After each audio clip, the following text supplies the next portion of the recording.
This is Dave Cohn with XMD Northwest. I'm here with Christian from El Nino up in Seattle. They're playing Studio 7 tonight. Studio 7, good old Seattle, man. Hey, man, you guys are finally doing another U.S. tour. You guys have been busy since we last interviewed at Mayhem Fest in Auburn. So what's it like being back on the States and doing a good long tour? It feels good, man. It feels good to be back in America and you know, getting to hit a lot of cities that we, man, haven't been to in a really, really long time. So we've been having a blast. Obviously, some cities the shows are amazing and packed, and then some other places not as much, you know, during the weekdays maybe. But we've truly been so lucky, man, to have so many people come out to the shows and really bring back a little bit of the old school El Nino nostalgia. So I see, is it this tour that you guys are doing yeah, we're playing the first record. Full first album. What's the response coming, man? I mean, because that is an epic album. It's been amazing, man. Our fans have embraced it with open arms, and you know, there's definitely something about the first album that managed to connect with people on I suppose a deeper level than just music. Maybe lyrically, it connected with a lot of people, and and I think that 15 years later, man, some of the songs on the album are more relevant now than they kind of were back then. You know, we got clumped into a lot of new metal stuff, but some of the songs on the record to me are so modern and feel extremely modern, like No Murder and Revolution and songs like Unreal, which they were never really new metal songs to me, you know. And when we play them now, it makes more sense than ever, you know. There's definitely an irony behind it. It's amazing how, you know, we've got so many certain rock bands and metal bands that they'll write a song about what they were feeling then, and then 15, 20 years later, here we have, like you said, like right now we have a lot of issues with terror attacks on American soil, France, all over. They're not just hitting one area, yeah. But it's like a revolution completely being done all the way around, something like similar to what Germany tried to do. Right. You know, and here you guys are doing something that, a lot of that, like you said, is pretty pertinent to today. Yeah. What's it like having to travel, you know, because you guys do a lot of international. And I mean, you guys have seen some of the scare tactics throughout, going from border to border. Yeah, definitely. I mean, being able to travel, man, kind of erodes away the media barrier that is kind of put up in not just in America, but in, you know, other countries, and you really start to have a different perception of the world and the things that separate us, and how I want to use the right word, and how conditioned they are, you know.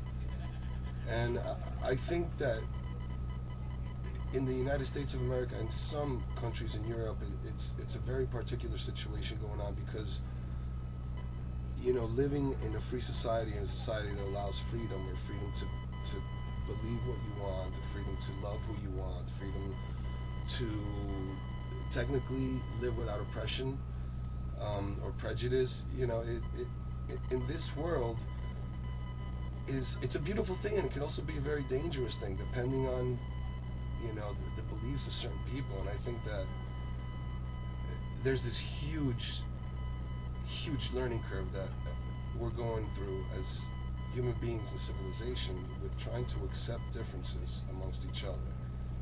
And some people, you know, as radical as their differences may be, I think that they're also going through a learning curve in which they'll realize their radical beliefs and differences were absurd. At least I'm hoping that 20, 30 years from now, those societies can evolve, and they could look back the same way as other societies have evolved. I mean, we could go back to World War I, you know, and talk about societies that needed to evolve, that needed to go through a extreme change, and then look back on it and realize why it was so wrong to believe and to believe in the things that they did back then, even considering World War II, you know. And luckily, from what history tells us, I think there could be a light at the tunnel, though this might be the most complicated and dangerous learning curve as far as cultures go, because it's not as simple as, you know, going to war with a country, but it's really a belief that's all over the world, with people living everywhere, and you know, I definitely wouldn't, I wouldn't peg it on the belief of God, but I would peg it on people that are just truly fucked up in the head, man. And that's where, you know, that's where I stand with gun violence. Is it's not the guns, Right. it's the people that are behind it. And by us being politically too correct, we're no longer holding people responsible. Instead, we're giving them more drugs and telling them they have a mental issue. Right. That's the biggest issue, actually. And I think that's our biggest downfall here in America. The problem with psychological issues in America is really, really big, and it needs to be discussed, and nobody is discussing it, and it's not something that you'll hear about in the media, because the truth is that pharmaceutical companies just run this country. The medical community runs this country, and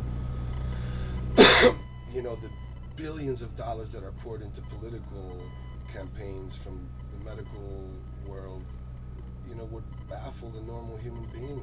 But then when you wonder why the issue is diverted towards, you know, something that's an inanimate object, it kind of makes you realize that you got to be careful what you believe, and you really got to be a smart person, and you have to take a look at the history of things, not just make decisions where you are at the moment. I think, and when I drive through America, and you know, I've done extensive touring in America and spent God knows how many years in a tour bus just driving, looking out the window. And when you drive through America, it's like, how the fuck are you going to tell somebody that lives in a place where, you know, a bear might come knocking on their door that they can't own a gun? All right. It's the most absurd thing I've ever heard. I mean, most of America is rural. Sure, a large majority of the population lives in big cities, but there's still a big chunk that live in Montana, Wyoming, South Dakota, the Ozarks. I mean, Texas. I mean, there's large parts of Texas that are extremely rural, and it's how can somebody tell you you can't protect your family living in the middle of nowhere? Absolutely. I mean, you know, not too long ago you had another baby, correct?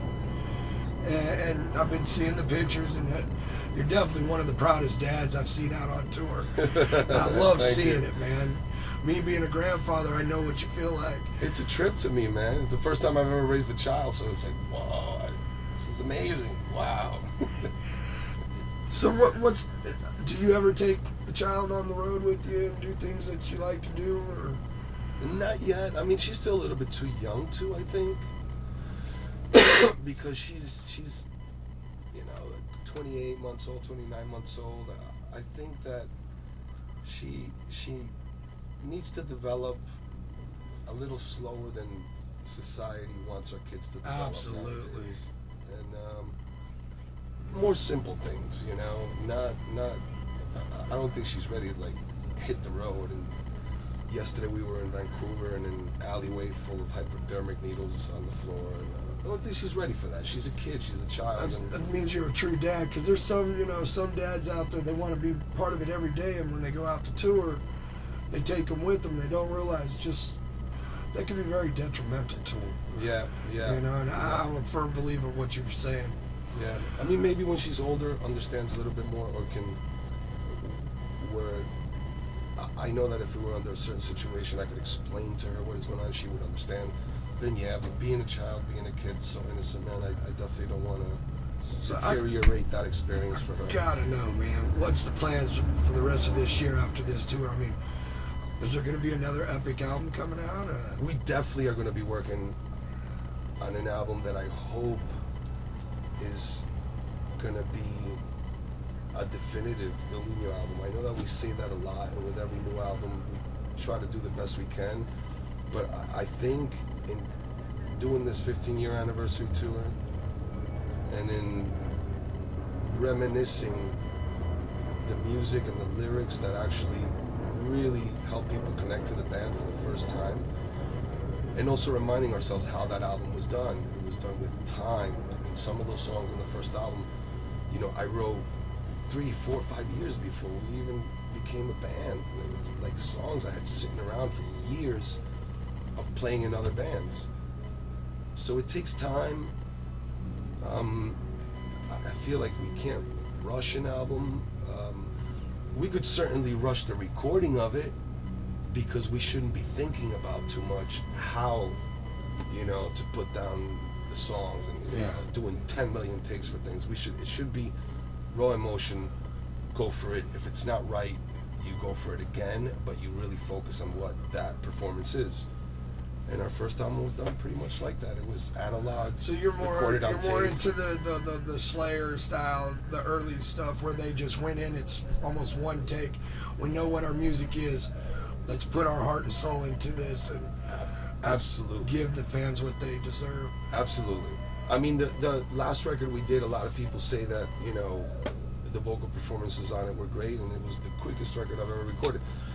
It took me a little bit of time to think of ideas and, you know, to do a little bit of brainstorming and soul searching with it, but but with this next album, it would be great to have a little bit more soul searching time, but not necessarily more recording time. It's not necessary. I think we have to, as long as we really, really focus and remind ourselves what is it that made this band very special. I think that as long as we have enough time from now until the end of the year to brainstorm and to, as a group, really share the vision, you know, and really at least visually see something that we could all connect with musically. Do you find that the extensive touring kind of, does it hinder you guys, or does it actually bring you guys tighter when it comes to writing a new album? I think that on this tour it's going to help a lot, because a lot of the songs that we played off our first album are usually the same ones we've been playing around for a long time,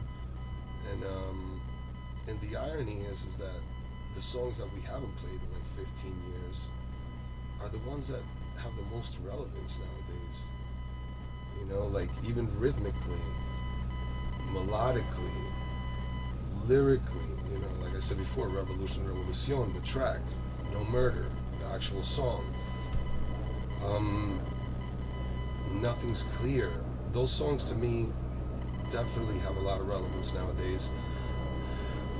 And obviously they got lost in the melee of labels and what's cool at the moment, which one should we put out, and obviously they usually tend to pick the things that seem to fit more in that timeline. But in retrospect now, obviously, you know, the deep cuts on the album were the ones that were the most meaningful, I think. And we see the reaction in people every night where, you know, to a song like God Save Us or If You Still Hate Me, they have a lot of fun and they react a lot. But it's baffling to see them move more for the deeper cuts on the album that they never heard live, you know? So I think that with this album, it's going to remind us, with doing the touring off of that first album, I think it'll put everybody in the band in a good creative space. You know, create a space that we can kind of get back to the heart and soul of what El Nino is. Yeah. Instead of feeling like, okay, it's record cycle time, make an album. That whole machine drive. Exactly, yeah. I think it's time to, I mean, obviously we have extensive touring. We got to take this tour internationally, and internationally it'll be 10 times bigger than what it is in America. And I'm hoping that, you know, this tour is the process of rekindling our relationship with America.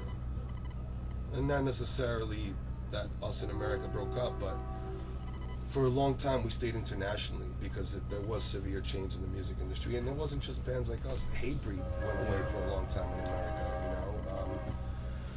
you know. A lot of other bands that were really good friends of ours, you know, we both knew when to back off and say, okay, you know, if the media wants to push things like that, and that's fine, we'll just go to the places where we know it's not so media driven. So we've been extremely lucky to have a huge international career. And You think it's kind of after we do this tour, I'm hoping it'll bring back that creative element that we had on the first album, and therefore maybe we can, you know, do an album that has more of that innocence and rawness of the first album. Right on. I kind of like to hear that. Do you feel that the media is kind of destroyed? I mean, with Mayhem Fest, they overcharged so much. They put too many bands, and I feel that they overexposed, which I feel Warp's starting to do now this year, because they're putting so many different types together now, trying to make up for Mayhem. Do you think some of those big festivals here in the United States are better just doing one date or trying to do that big tour? I think, you know, first, any smart musician or even any person that works in the music industry obviously has to give huge credit to a tour like the Warped Tour, which was the first tour to put something together that traveled, you know. Even when the Warped Tour became a reality here, there was still things like radio festivals, you know, and like something like in Virginia, like the Lunatic Luau had been going on for many years. You know? Yeah. There's even, you know, other radio festivals, like in Dallas, they have the something day, or Yeah, you have like Rocklahoma, you big got Rock the Valley festival, you know? something. Those newer festivals that you're talking about, I just wanted to kind of backtrack a little bit and realize, or at least remind everybody, that the Warped Tour did do something great. They were able to show promoters and investors how they could put a tour together and have a European style festival that travels. Yeah, and because now, I mean, like Lollapalooza was a really good one at the beginning, and then it just faltered. yeah, I think that what I would call the template that is being used now, where it's not a traveling festival, but it's different tours that are going around the country that meet up, for example, for Danny Wimmer Productions, Yeah. who, you know, is the guy between Danny Wimmer and Brent at Monster. They're responsible for all these amazing radio festivals that are starting to put rock back on track. And it isn't this traveling thing. It's a very localized effort that they do, and they involve a lot of the regional radio stations, a lot of the regional businesses. It brings a lot of revenue to Do you the think they should business. actually bring in a lot more of the local bands, though, instead of so many nationals, to help pull that draw? I think that and once to branch them out. I think once, I mean, this year was definitely the biggest Rock on the Range that had been done. So when you have publications like Billboard actually starting to pay attention to metal again, and starting to say metal is on the rise and it's coming back, and technically it never went away, but Exactly. to them, you know, to people who are in the media eye, when they start talking about metal coming back and making a huge resurgence, you know, you kind of have to say, man, this is the right way to do it, you know? Well, yeah, I mean, you got like Metal Church, Megadeth, Slayer, all three that put new albums out, all three of them hit in the top 100. Yep. And I mean, and there's so many more of those older bands, but now there's some of the newer ones that are, you know, to me, new within the last 15 years that are hitting those billboards now, where they should have been. Yeah. Instead of being media publicized, that all poppin' country's the only way to go. Yeah, I mean, in the music industry, it's crazy because in the 60s and 70s, you know, musicians used to retire when they were 40, 45 years old, you know? I mean, Led Zeppelin stopped playing music when they were in their 40s, you know? And now they're talking about a new album. Because there's just no revenue in it, you know? Because every band is still broke. Even the classic bands are still, they're still figuring out a way how to maintain, pay their bills, make their money, sustain their families, everything. I mean, when you look at a band like Metallica, you know, sure they get paid $1 million, But they also had to per sell concert. out. Sure, they make a lot of money, but their overhead is enormous. I mean, a couple of hundred people work for them. You know, they're basically considered a company. It's no longer like this small movement True, thing. true, very Yeah, true. it is technically a corporation. You know, some people call it selling out, and obviously in Metallica's eyes, they were just trying to grow as big as possible and But have then this again, corporation. when you go back and you look at them and what they said, and they sold out after Cliff's death because they did everything they said they weren't going to do.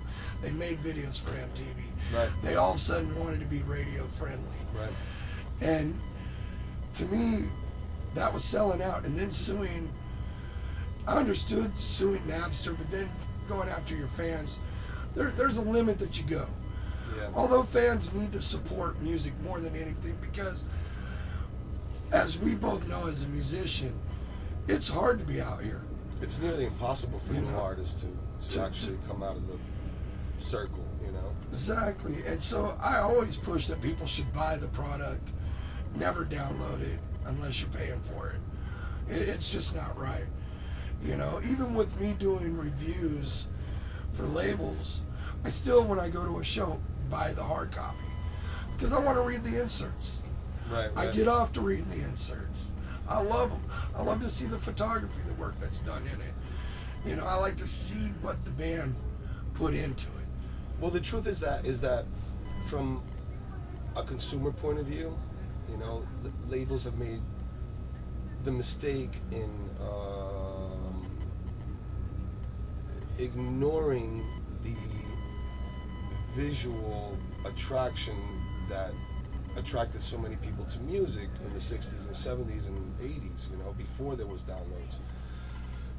The connection of the art, buying an LP, looking at it on a shelf, wondering what it sounded like. A comeback. Right. Or just being able to hold something in your hands, look at it, read it, you know, and it seems like the audio visual connection that was before when you bought an actual physical product is no longer, because a lot of people are just downloading songs.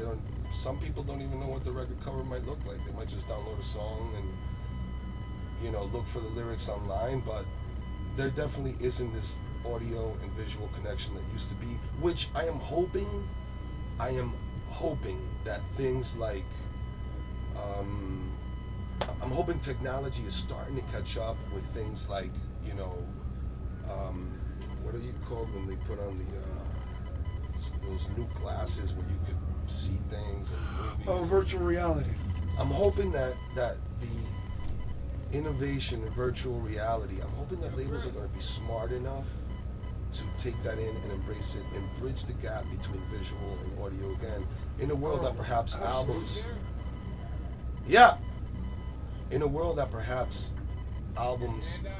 aren't audio anymore. Yeah. And it could be a virtual reality experience, and it would almost paint bands into a corner to really think about the concept, the same way that they did back in the 70s and 80s. Absolutely. You know? With a cover like Master of Puppets, like where you have a song like that, and then you see a cover, and it really explains to you what it was. It allows your mind to put it together, and it allows you as a person to become more of an intellectual and to think more, you know, to think deeper into things. And that's where we lost in music, you know, because it's not that people don't love hearing music anymore. It's that when you lose the actual human experience about it, Yeah. it does feel like it's just nothing, and it shouldn't be worth anything. But there's a complete human audio-visual element to the thing that we kind of gave up because of, you know, just wanting to download the song The for free. quickness. Yeah. That's what it's about. It's about being lazy and being quick. Yep. And then people don't understand that when they get there, they're not hearing everything that they thought they were going to hear because they really haven't experienced what that album's about. Right. Like I remember the first time I you know, went to the record store and bought an Iron Maiden album. it was literally a spiritual experience to look at the cover, wonder what it was about. And I remember taking it home and reading the lyrics first before I even listened to it. And as soon as I started reading the lyrics, it felt like I knew what these songs were going to sound like because of the way it was being talked about. It's funny, that's how it was with Motley Crue's Shout at the Devil and Ozzy's Blizzard of Oz. You know, I remember just reading those lyrics and going, wow, and then listening to them in the song, it was like, holy crap. Yeah. I mean, there's a whole visual element to that labels are forgetting. And they're, you know, labels are like, I put out an album and I spend as little as possible on the packaging because people, I get that people should eradicate plastics from the world because we are an overpopulated world and we need to get rid of plastic and things that are made from petroleum. But I'm hoping that the advent in new technology as far as virtual reality is going to put music, is going to put the relationship between visual and audio back on the musical map. And not like watching a video on YouTube, but, you know, an album not being just an audio thing, but being an actual virtual reality experience. You could put on goggles and, you know, perhaps labels will have to throw a lot more money at the images that you would have throughout the album and that you see as you hear the songs. And I'm sure that there'll be different creative approaches to it. But if somebody takes my idea and doesn't at least credit me for it, I'm gonna fucking kill somebody. Righteous. Well, I've taken up enough of your time, brother. You know, I want to thank you again for doing this interview with me. Dude, it's always good. It's always badass doing an interview with you, man. It's always good to see you, man. And once again, this is Christian from El Nino, you guys. They're on an 8-week tour through the United States. You gotta hit this tour. Push these guys because we need more guys like these that care. Peace out.